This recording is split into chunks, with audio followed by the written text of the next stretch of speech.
Bueno, pues buenas tardes. Mi nombre es Carlos Moreno Borrallo. Quiero presentar el proyecto de Ciencia en Acción que se llama Truco o Trato, donde vamos a hablar de los elementos de la tabla periódica. Y vamos a dividirlo en dos facetas. La primera, las personas que nos visiten podrán elegir entre un experimento que realizaremos allí in situ sobre 25 elementos de la tabla periódica o una historia curiosa. Sobre el tema de las historias, más tarde adjuntaré un vídeo que explica cómo contamos historias de los elementos ayudándonos en un desarrollo fotográfico curioso. Ahora os quiero presentar los elementos. Vamos a realizar 25 experimentos con 25 elementos de la tabla periódica, entre los cuales tenemos el neodimio, por ejemplo, y el cobre, con lo cual haremos un experimento que es el tubo de Lenz y veremos cómo las corrientes de Foucault fueron capaces de inducir campos magnéticos. También tendremos al sodio, con lo cual un experimento con poliacrilato podremos ver cómo la absorción de agua por parte del sodio, o el yodo, que podremos ver cómo con la reacción con la vitamina C es capaz de reducirse el yodo color marrón a unos yoduros que son incoloros. También realicemos, por ejemplo, con el hidrógeno. Burbujaremos hidrógeno con ácido clorhídrico y zinc, generaremos hidrógeno y esas llamaradas del hidrógeno podremos explicar cómo el Hindenburg pudo explotar con este gas que es el hidrógeno muy reactivo. También tendremos con el bario, con el manganeso, donde también podemos ver cómo el permanganato de potasio es capaz de descomponer agua oxigenada de una manera rápida y exotérmica. Tendremos, como no, con el plomo, como dos sólidos de color blanco, como es el nitrato de plomo y el yoduro potasio, que al mezclarse simplemente generan un sólido de color amarillo. Tendremos el níquel, donde también realizaremos experiencias como hallar el punto de Curie utilizando un euro, donde veremos que el níquel al calentarse pierde las propiedades ferromagnéticas y las gana cuando se enfría. Hablaremos de wolframio, como no, del argón, como en las bombillas, esos filamentos de wolframio en una atmósfera de argón, de un gas inerte, son capaces de generar calor y por lo tanto también luz. Del helio, como la velocidad del sonido se transmite de manera diferente en una atmósfera de helio. Tendremos el estaño, podremos ver cómo a temperaturas muy bajas el estaño pasa de beta a alfa, esas componentes, y cómo se deshace, y eso cómo pudo afectar también a las tropas napoleónicas. Tendremos el fósforo, cómo funcionan hoy las cerillas y las cajas de seguridad, donde el fósforo ya no está en la cabeza de la cerilla. Tendremos el hierro, donde realizaremos experiencias con un fluido ferromagnético y generaremos con imanes de neodimio una flor líquida, una tinta líquida. Tendremos el oxígeno, donde podremos comprobar cómo una combustión de atmósfera de oxígeno es mucho más importante cuando las relaciones estequiométricas son las adecuadas, o el carbono, con el cual generaremos una bombilla in situ, o el aluminio, como podemos generar una jaula de Faraday viendo cómo las ondas electromagnéticas no pueden llegar a los móviles. Todas estas experiencias, ya os digo, de 25 elementos podrán elegirse por el público que se nos acerque. Y esta es un poquito una idea básica de todo lo que queremos hacer. Bueno, pues como lo prometido es deuda, voy a explicaros un poquito qué es la segunda parte de este proyecto, ¿no? O de esta presentación para Ciencia en Acción. Hemos dicho que la gente que se acerque a nuestro stand pues va a poder elegir entre historia o experimento. En los experimentos, antes ya hemos presentado 25 experimentos diferentes relacionados con 25 elementos. Pues bien, lo mismo va a poder hacer, solo que en este caso las historias van a poder elegir entre las 118 historias de los elementos. Dado que es muy largo la presentación, voy a hacer algunos pequeños ejemplos. Además, la idea nuestra sería empezar a explicar y que consigamos saber cuántas de las personas que se acercan son capaces de descubrir de quién estamos hablando. Por ejemplo, podemos empezar por este primero. Estamos hablando de uno de los elementos que forma parte importante como componente del aire que respiramos. Además del nitrógeno, el CO2, que también está, y que se utiliza últimamente como una manera de preservar aquellos vinos de alta calidad, muy caros, y que por lo tanto necesitan de una atmósfera inerte que evite la oxidación. Pues bien, hoy en día se está utilizando este elemento, que es un gas noble, debido a que es más denso que el aire y no reacciona en absoluto con el vino, pues se inyecta, como vemos en el vino, de manera que desciende desplazando al aire y evitando así la oxidación. Ahí tenemos incluso un precio, como se puede comprar en Amazon, ¿vale? ¿De qué estamos hablando? Pues hombre, estamos hablando de el gas noble, argón. Por ejemplo, podemos hablar también hablaremos de cómo Madame Bovary, pues dio término a su vida de desamor mediante el envenenamiento con uno de los venenos más famosos de la historia.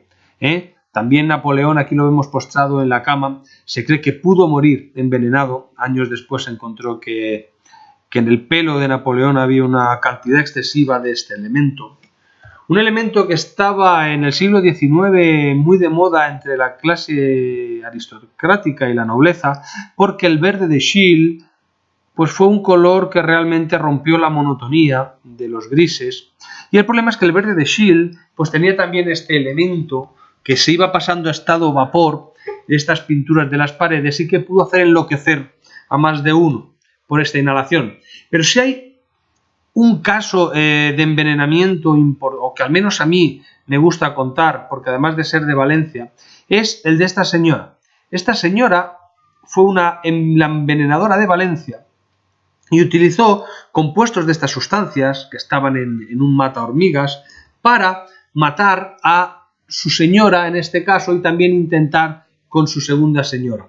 Lo ponía en una serie de compuestos como era el diluvión, que era un mata hormigas de sabor dulce, y bueno, pues conseguía que su señora pues se encontrara débil y ella asumía mucho más protagonismo. Una vez fue descubierta, fue la última mujer en morir por garrote vil en España. Explicaremos qué es el garrote vil. Aquí tenemos el diluvión, aquella sustancia que utilizaba para ir envenenando a sus señoras, y sí, estamos hablando del veneno más famoso de la historia, el arsénico, también muy utilizado por Agatha Christie en sus novelas. Otro elemento, otra historia curiosa que no nos suele salir en los libros de texto. Este señor es Fritz Haber, y Fritz Haber pues fue un químico alemán, pues muy importante por dos cosas. Primero, tenía un gran sentimiento nacionalista alemán, se sentía muy de su país, lo cual no es en absoluto malo, y fue importante también sus descubrimientos en sus experimentos de los fertilizantes. El nitrato de amonio es un fertilizante gracias al cual pues, la agricultura se ha beneficiado y somos capaces de alimentar a toda la población mundial, o podríamos si utilizáramos bien las riquezas.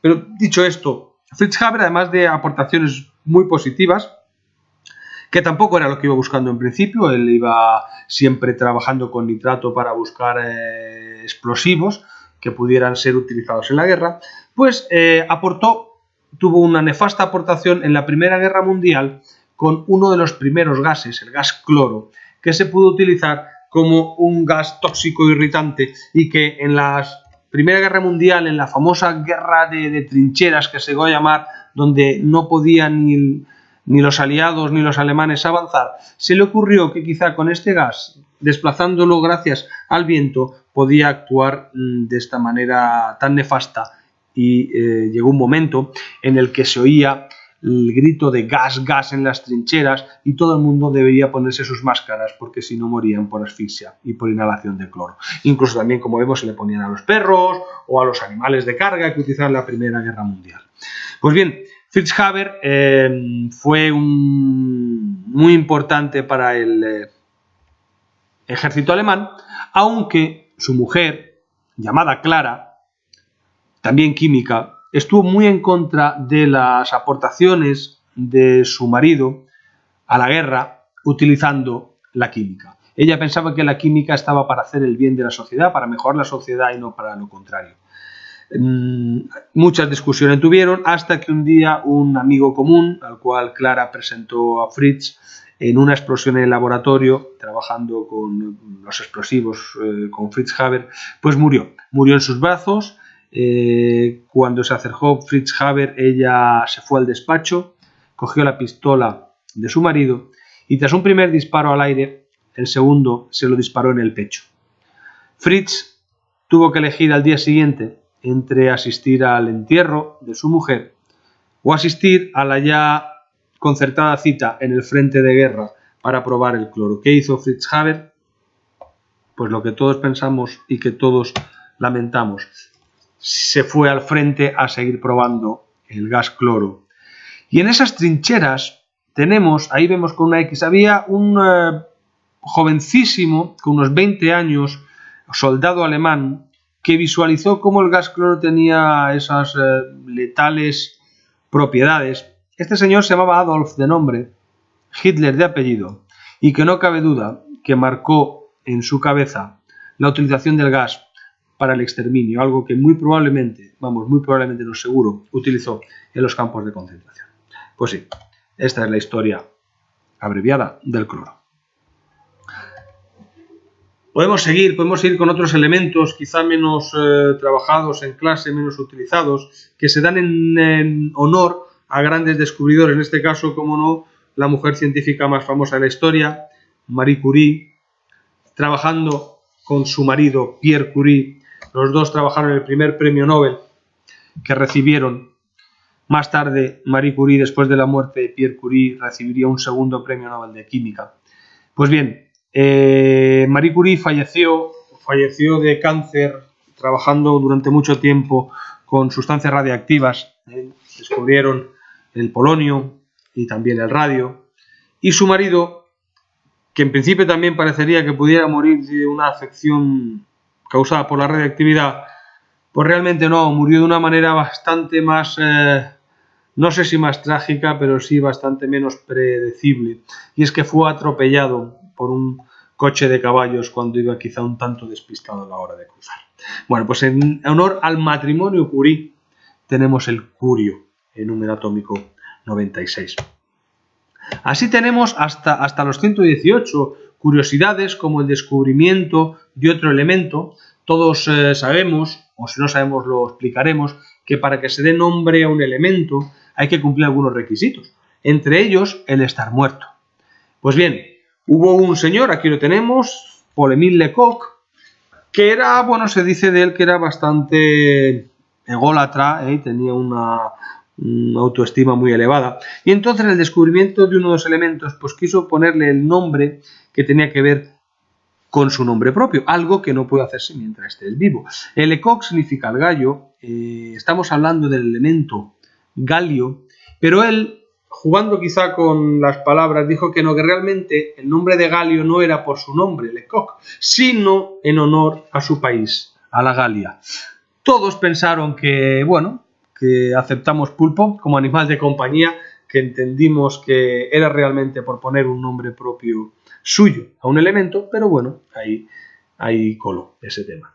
Contaremos también cómo, por ejemplo, qué elemento es el que forma las estrellas, que también tuvo que ver con una famosísima explosión de uno de los dirigibles más importantes, que era el Hindenburg. Hablaremos también, cómo no, de un inventor, Torres Quevedo, que también hizo dirigibles muy importantes, es más, lo estuvo diseñando durante muchísimo tiempo, tanto como para Francia, Inglaterra y Estados Unidos, y cómo el Hindenburg explotó porque utilizaba un elemento que ya alguien habrá descubierto sin duda, que es el hidrógeno, un elemento explosivo, muy reactivo, y que con alguna pequeña descarga producida por carga electrostática probablemente acabó con el Hindenburg.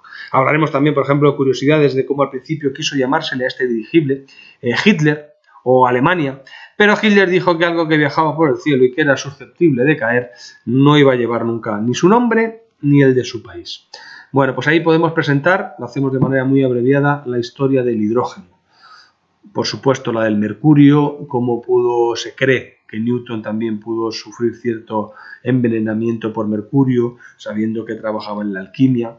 Hoy en día la alquimia, que es la transmutación de unos elementos en otro, la podemos ver relativamente claramente en estos grandes aceleradores de partículas.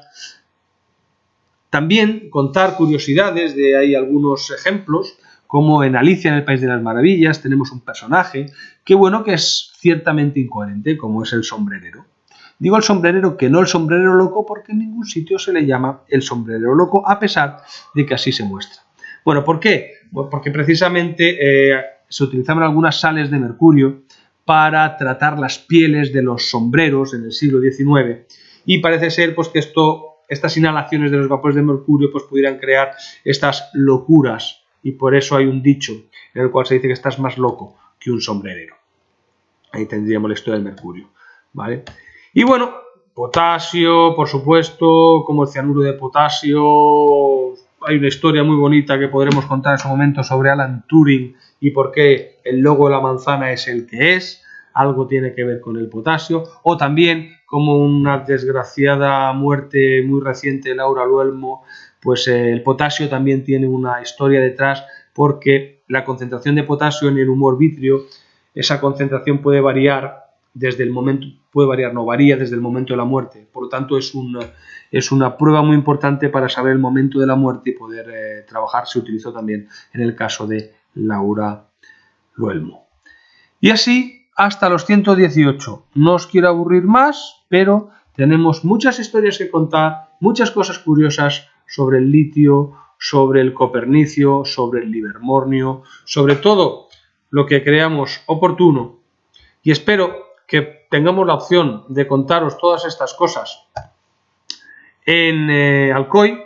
Y bueno, pues ahora sí, con esto me despido de vosotros. Ya veis que tenemos al talio, al telurio, vanadio, curiosísimo en la mitología, fantástico lo ganesón, y contar cómo esas intrigas y cómo esas trampas también que se rehacen en la ciencia amañando experimentos por parte de Ninov en este caso, o como el Rutherfordio, el señor Rutherford, en honor a él, fantástico físico, pero también muy prepotente y con algunas frases históricas en las que podremos, el torio, también la mitología escandinavia, y como también la Segunda Guerra Mundial se hizo acopio de torio, la historia del estaño fascinante con los botones de Napoleón, las tropas de Napoleón, y cómo pudieron tener la química un hecho muy importante en el desarrollo de este ataque de Napoleón a Rusia, y cómo los botones de estaño sufrieron la descomposición,